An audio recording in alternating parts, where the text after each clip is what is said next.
Hey guys, in this video, I'll show you how to set up shipping on Shopify. Alright, let's begin. First of all, open any type of preferred browser and search for shopify.com.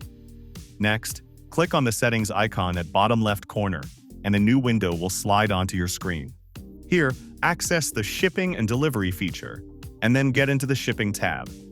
Now, click on the Add icon, enter the name of the new zone, and then select the preferred region. Once done, click on the Done button and click on Add Rate. Now, you will need to name this specific price, enter the amount, and then click on Done.